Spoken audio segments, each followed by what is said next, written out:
So we're back with more Mario Kart now the DLC's out. So Steve, what was your thought when the DLC got announced initially? Great. That was it, really. That was it. I look forward to it. Yeah, because what it is it's doing DLC in a not dickish way, because there's actually fulfilling content here, which is quite rare for DLC these days. For £11 for both of them together. It's such a great deal. Yeah, because what we've got is we've got this first pack, which has got 8 new courses. Is it? Yeah. And there's another one coming out, I believe, May next year, which is going to be pretty awesome too. And yeah, this first track we got here is a remake of the Double Dash Yoshi's Circuit track. Pretty good circuit, actually. Good track. This one I remember it distinctly from Double Dash, but the problem I have with it is that there's quite a lot of like curves, like turns. Yeah, that's pretty much where his shapes are. But really, in a way, you could argue that's what makes it a good track. A little bit, but I think they're too sharp, you know. I can agree with you on some, like one of the turns back there. I think it depends on what setup as well you got, because some of them go round corners better than others too, and yeah. If Bowser really bad, is this handling good or bad? I think his drifts is a bit naff. Yeah. I don't think it's so much the character outside of their weight class as it is like the build of the car. Yeah. Oh yeah, Chris, you're here, aren't you? What do you think of Mario Kart 8 from what we've played? Yeah, it's a good game. It's good graphics, isn't it? Like, got redone. It's beautiful, like from a visual perspective, and that just makes the game feel a lot better.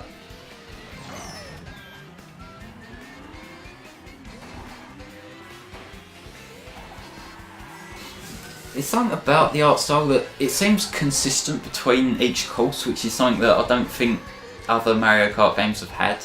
Outside of Electrodrome, that one sticks out like still fun really, but it's a fun track, so who cares? Do you know? And Rainbow Road, the newest one. What, the Super Nintendo one? No, the Wii U one. Oh yeah, that's a little bit weird, that track. I love it though. Are all the courses that have been on this DLC remade tracks? No, there's a few original ones. It's not exactly a complete split, because in the main games they always do like specific retro courses, specific new courses, don't they? Like in the cups. But this one, they sort of mix them together. Like there's original tracks in this cup, and there's retro ones in the other cup, and it's just weird. Alright. What's the Dragon track in the DLC? Is it Dragon's Driveway or Pathway? Dragon Driftway. Yeah, that's something it. like yeah, that. I like the layout of that. It looks pretty cool. That's one of my new favourites, that track. It's a cool track. It's a little bit weird really, but we'll get to that when we get to it. And if I recall correctly, I did actually come in first place in every one of these tracks. So I Excite Bike Arena. I fucking love this track. This one is good because it constantly shifts around.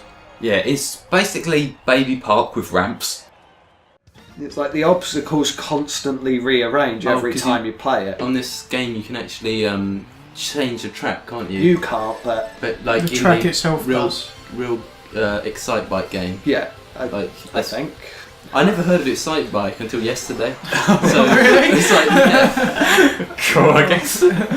Yeah, but these kind of tracks, these very simple round ones, I know people either really like them or absolutely hate them. I know there's some people who just can't stand Baby Park at all, and that's like my favourite track from the whole series. I don't mind Baby Park, to be honest. It's just my simple tracks there. It's a lot of fun and it's hectic, but what I'd usually do is I'd be in first place and I'll reverse back. I'll be like such an arrogant prick. I did that in the Wii playthrough at one point. I think it was on the Donkey Kong Mountain level. I was way in front, so I just sort of reversed back through the goal. Another reason I like this track is because it will also make things awkward for speedrunners. Because it's Who speedruns Mario Kart? What I mean is like the time trials. Oh, that's what I meant. yeah. That's what I meant. I'm thinking, who the fuck's I don't know why I speedruns said speedrun. But it's like it's constantly shifting around because you're never going to get it the same way every time. Yeah. So it's like, I'll try it again, see if I can do better. Fuck, everything's different. It's weird because normally motocross type tracks in games are sort of annoying because it's just up down. Whereas this one, I think because you got all like speed altering items, that sort of thing, it kind of just complements it well. Anyway, this setup I've got here, I'm playing as Bowser again because Bowser's the best character. And I was using a bike last time if I recall correctly, so I'm using a kart now. And this, I'm not sure which each part is called or whatever, but it seems to work pretty well. So the circuit's special, and I'm not sure what wheels those are. they're little wheels. Fuck shit. I know that the blue ones are called Azure Rollers. There were a few new kart pieces and like karts and that in the DLC as well, weren't there? Ah, yes. There's the Mercedes like cars for. Love it. I don't know whether they're actually part of the pack or whether they were just the pre-order bonus. They weren't pre-ordered, but they came before the DLC. Yeah, this is it. Yeah, I think they were like pre-order bonuses if you pre-ordered the DLC, No. weren't they? No, they came with a patch with the map. Oh, fair enough then. A couple of other things, coin counter, I think. I'll tell you a reason why I do love this map is because it reminds me so much of Dragon Ball Z, you know, the Dragon's Path. It does. In a way. It is. Snake In a Way. Yes, that's it, Snake Way. I get more Chunan from Sonic Unleashed. I've don't know what that is. This Dragon Road, I think the level in it's called. Right. It's a different colour scheme, but because of like the whole Chinese dragon aesthetic sort of things, it just gives the same sort of vibe to it. I was saying earlier, it feels weird. It just feels like it plays differently to any of the other tracks. Like, Is it because there's inconsistent with its twists and turns? It could be straight 1 minute and it could be twisty, and there's all different. that's like, probably aspects. it. Yeah. I feel that there's a stronger use of the hover mechanic in these maps. Because I think it works a lot better with some of the DLC maps for some reason. Particularly the final one of this cup. That's like proper all over the place sort of thing. Which I really like. There's something really satisfying about driving in like weird gravity formations. And it does make me wish there was just another F-Zero game at this point. You just look at the ceiling and you're like, I was driving along that bit a moment ago. Yeah. I like them things as well. Like they're used here and there in the main tracks, aren't they? But like they sort of threw them all over the place in this one. I can't remember how much detail we went into it in the main commentary, but what do we think of the coins mechanic? It is kind of redundant without...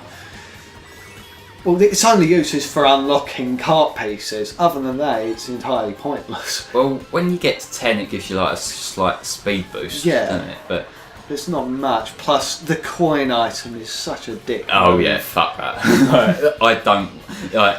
If you're in a position where you could like overtake someone if you get an item, or if you just like want something as a defense item, and then you get a bloody coin, that's like a proper kick, isn't it?